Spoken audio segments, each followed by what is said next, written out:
Ladies and gentlemen, welcome back to The Pit. The first week of the LCS is in the books, best of threes are here, and overall sentiment around the league is incredibly positive. So let's go through the series from this past week. We'll talk about a little bit of news. I've got something to show everybody in a bit. Starting off, I do want to say a massive thank you to everybody that came out to the NYC Watch Party. We had probably about like 60 people, give or take, through the first series, and then by the end of the second series, we were down to about like 20 or 30, I think, give or take, which is expected.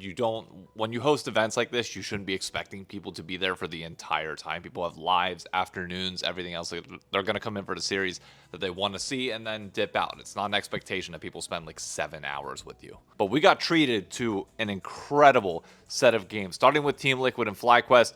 It was the APA show, man. Granted, he's going against Quad and Quad's LCS debut, so I am expecting Quad to get better as the split goes on, and APA obviously comes in hot off of MSI, hot off of a 2-year contract extension. In Game 2, where FlyQuest is able to bring it back a little bit, notably off of the Skarner pick, which they did not get in Game 3 after Team Liquid will go on to win.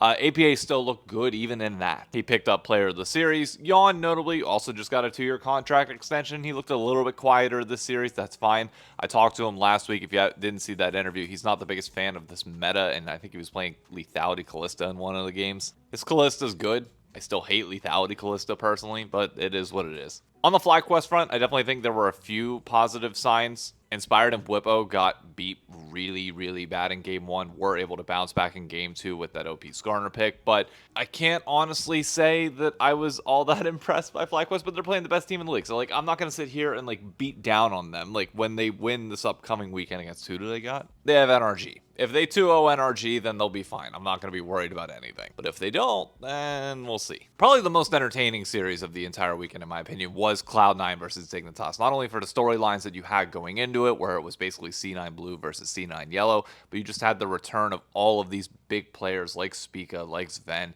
like Licorice, and the question was, how are they going to do? And the answer was, they were going to get carried by Jensen. Jensen had one hell of a series, and it's just one of those that, looking back on last year, I said it coming into this, but it rings even more true now, where it's I feel like Jensen was a victim of the team around him to a certain extent, and why he got forced into that vegan play style, because we saw him on Hwei in Game 2, where even though they lost, he looked incredible. In Game 1, he looked great, but pretty much all of Dignitas looked great in Game 1. Sven, I think, was either deathless or as close to deathless as could possibly be. The only player that I would note kind of struggled a little bit compared to the rest was Licorice. When he left the league, it felt like he was a top 2 top laner in the league, and he wasn't able to do things versus Thanatos, who was clearly still getting used to the LCS stage.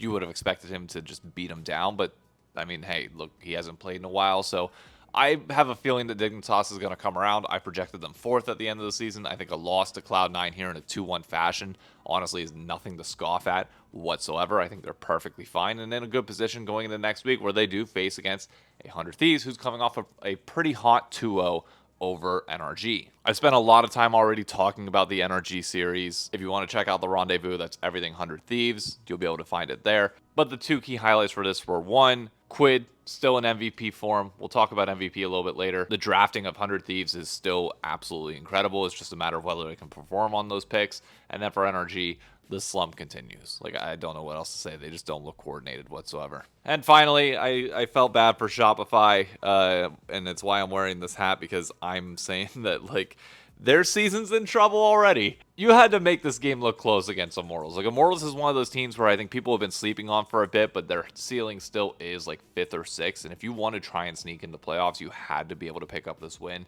The fact that they got 2-0'd in the way that they did, where their drafts looked really, really bad. It didn't seem like they knew how to play the map at all together. Everything felt disjointed. Insanity is unfortunately having a bit of a regression. We hyped him up last year as showing signs on TSM of being able to do something, but now this year it really doesn't feel like he's made progress. He definitely has remained stagnant at best, regressed at worse. and it's starting to be a little bit scary. Tomio coming in at jungle, not going to say it made like the biggest difference in terms of where we saw Shopify from past splits, but again, first stage game for him with the team. You got to kind of hold off at least a little bit, but you do need to raise these flags of like, okay, well, this could be a problem if this continues for this long. Which means the standings as we have them after week 1 is 100 Thieves and Immortals are in first place. Yes, there's a massive tie at 1-0 between 4 teams, but your map count does determine tiebreakers first and foremost. So therefore, with 2 O's,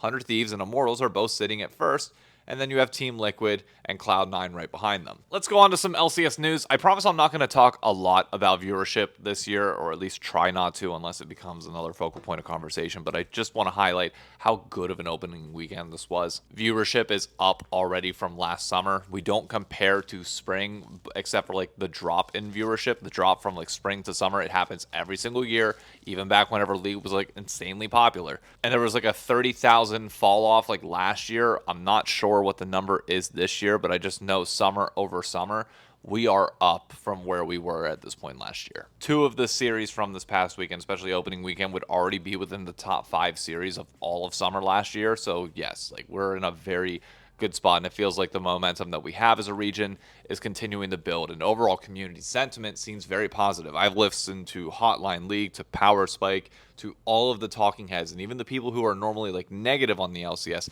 are very positive. Honestly, like one of the people that I've been enjoying speaking on it the most is probably I Will Dominate. That guy watches every single region. He is in tune with everything when it comes to like high up LoL esports, and when he's sitting here telling you the LCS is really entertaining and one of his favorite products to watch right now, that should carry weight with people. Even if you don't like him, even if I don't care what your opinion is of him, he's an informed person in the scene, and his words carry weight. So whenever you have somebody speaking positive about the product and all the changes that are happening, that's great. And it's a testament to all the decisions that are being made behind the scenes from Mark Z and others to continuously improve this. Now, one negative thing that we do have to talk about for some people that I made a whole separate video on if you want to check it out is they announced finals for the LCS Summer Split will be in LA, but not in the studio. It will be in the YouTube theater. And I understand everybody's gripes with LA. I kind of like minimized it in the video that I did on it because I've already like spoke out heavily against like being in LA and being only in the West Coast and the favoritism towards there in a separate Twitter thread, and just I don't want to beat a dead horse fully, but I will say and just reiterate to people, no, like I'm not happy that it's in LA, obviously. However, the venue that we are choosing, I think there was a lot of outrage of like, oh, we're going from a stadium to a theater, and it's like, yeah, I was at finals in NRG last year. I got multiple different POVs because some, like a lot of people that were speaking on it, I feel like were sitting in like the lower level. I mean, like, yeah, I didn't see many holes. It's like, bro, I was a mix between the suites and then in the press area, which was down at the 100 level. If you were viewing it from the 100 level, I'm telling you, it was a whole different experience. I went down there for games 4 and 5 to watch it from the media area, like to get footage, to film the pit, to do everything else there. And it felt more full than it actually was. Like it actually was amazing based on like where you were. But when you went up to the suites and you looked around and you got to see the full bird's eye view, there were a lot more holes than people thought there were. That's not saying that we can't sell out a 10,000 seat arena or like something a little bit smaller like a college gymnasium. I'm sure we could. But there's 2 problems that I have with this entire thing. First and foremost, I personally hate the circular design. I know some people like it, but I don't think there's enough fans to really warrant that. I'd rather have the theater set up and consolidate people until we get to the point where we can actually fill everything out. And on top of that, I personally hate the amount of dead space that exists in these arena setups because we don't put anybody on the floor. The reason why basketball feels great in these environments is because you have chairs literally all the way up to the stage. Whereas here, it's like they keep the floor empty because of the pyrotechnics that they want to do and like the lights that they kind of shine down. And I'll be honest with you, it doesn't do as much for me. I'd rather see people come through the crowd, like how we saw Faker and all them in Atlanta, because they did exactly that in Atlanta, where they had seats on the floor, and that makes a massive, massive difference. Like to be on the floor with the players, like it is, dude. I'm telling you, it is different. So I don't mind going to a theater setup. I like having where everything is funneled in. It's going to funnel all the sound in as well. It's going to be louder than most of the finals have been in these arenas. So I'm happy with the venue choosing itself. Obviously, the location in LA, I would rather it be somewhere else. the East Coast and the Midwest, and let alone Canada. Canada gets screwed, but like they deserve a lot. But I don't know why people are upset with the YouTube theater. It is a true testament to like where we are in terms of our current state of the LCS. And let's worry about selling that out before we worry about bitching about anything else. Make sure every single seat is filled, every ticket is sold, and then we go from there. Now, before we go any further, I got a package from one of the sponsors, not of this specific video, but of this channel. If you didn't know, I'm partnered with Elgato. Well, it's actually from Corsair, but if you don't know, Elgato is owned by Corsair. That's like the parent company hierarchy. If you didn't know, I'm actually an Elgato partner creator. You can use the link down in the description below for 5% off products and use the direct link there, and it will give like the affiliate thing for me. I use a lot of their products, including the Wave 3 microphone over my setup, the key light. I've been using Elgato products for years now, and I love every single one of them that I have. I can't recommend them enough to people, so honestly, it's a great partnership for me because it literally is the stuff that I was already using. I partner with them, and then I can get other people to have that type of stuff as well. If you want to look into content creation, or even if you're just in an office and need better setup stuff, it honestly is good for that as well. They have a whole Neo series on that, but this isn't a sponsored plug. This is unboxing whatever they sent me here.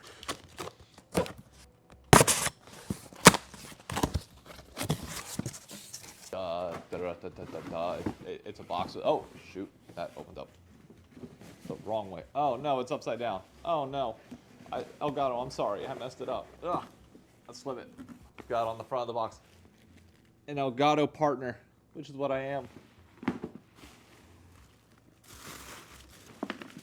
Whoa. I actually needed one of these like a few weeks ago, and I went out and bought like a small string bag. But this actually helps a lot. We got an Elgato string bag, an Elgato hat, an Elgato partner t-shirt with the blue neckline, and then we will definitely wear this for the rest of the video. And we got an Elgato partner hoodie that has like the thing on the back too. Wait.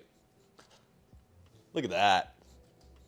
Thank you to Elgato for sending me this, for hooking me up, and for being an amazing partner to this channel. Again, if you want to grab any of their products, be sure to use the link down in the description and code ZZShonok for 5% off. But let's get back to the LCS. We've honestly got a really good set of matchups based on how week 1 went this week that I think a lot of people are going to be looking forward to, barring probably just the final match of the week, which is Team Liquid versus Shopify Rebellion. I would assume that everybody's just going to pick TL, and TL should stomp that 2-0, but we'll see. Starting off with Cloud9 versus Immortals Progressive. Like, this is a matchup where I'm looking at that top lane again to see, will Thanatos continue to level up? Will we see Castle be able to step up and be able to handle him? But honestly, the lane that I want to pay the most attention to is actually bot lane. I think Tactical was clearly the best player on Immortals during their series in week 1, and Berserker already had a leveling up from where he was in spring. So this is one where I'm like, okay, seeing the two of them face off should be a lot of fun. In terms of prediction for this, I'm probably still going to go 2-1 C9, but a lot of people have been hyping up Immortals for being better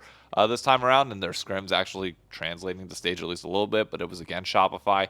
I don't know if I'm willing to call the upset yet. Cloud9's mid-game definitely looks a little bit sketchy, but I am expecting them to continue to level up, especially as Thanatos gets more comfortable. So I'm still going to say 2-1 Cloud9. I think it's better for the region as a whole if Cloud9 like does continue to level up like that, and Immortals is in the middle of the pack. 100 Thieves versus Dignitas. Again, I already spent a ton of time talking about this particular series, but my eyes go to the top lane. I think Licorice definitely was slumping a little bit, and Sniper didn't really have his best series in their 2-0 stomp, but he didn't really need to because everybody else is playing incredible around him. So I am looking at these top laners to say, okay, if Sniper can be aggressive and put Licorice in a hole, then that's great. Otherwise, it is entirely, can Quid keep going in MVP form against Jensen, who he notably didn't get a win against last split, but that was because Jensen was on FlyQuest, and FlyQuest just had her number. Meech also had a stellar week 1. How will he pair up against the veteran ADC Sven? Only time will tell. I'm still going to go 2-1 100 Thieves over Dignitas. Don't expect me to get to pick against 100 Thieves at all this split.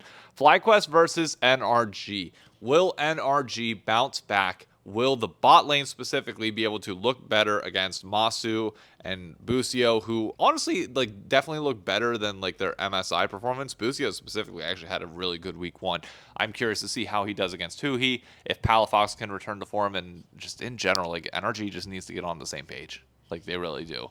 And if they can get on the same page, and I feel like they can pull off this upset over FlyQuest, but it's a quick turnaround for them. I don't know. And FlyQuest, like Quad, I expect to level up, but I wasn't all that impressed by Whippo and Inspired in this series as well. Man, this is actually a tough one. You know what? I'm going to give NRG benefit of the doubt. I'm going to say that they are going to recover and they're going to put all this together and will be able to get it done. NRG 2-1 over FlyQuest. I think FlyQuest is going to be like Game 2 Kings when it comes to this season, and it's just going to be a matter of whether they can win Game 3s, and their Game 3 record is going to be like the determinant of how their season goes. And for the final one, Team Liquid versus Shopify, I don't really think there's much to be said. I think it's Team Liquid 2-0, hands down. There's like Shopify stands no chance in the series. But that's going to be it for me in the pit this week. Can't wait to see you all. I am going to be co-streaming the 100 Thieves. Well, not co-streaming, but live viewing. Sorry, don't have that kind of permission. Not in the LPP program, right? Please update the LPP. But that point aside, going to be watching the 100 Thieves series live on Saturday. I will have interviews with the pit next week. I didn't have any this week because I was hosting the watch party, and then there was Father's Day on a Sunday. So a happy belated Father's Day to everybody out there that has children, or even if you have a dad, make sure you send them my belated best wishes as well. And that's it for me. I'll catch you all in the next episode. Enjoy the weekend of LCS and let me know what upsets are you picking this weekend. I'm 3-1 on my predictions so far. Let's see if we can keep it up. Adios.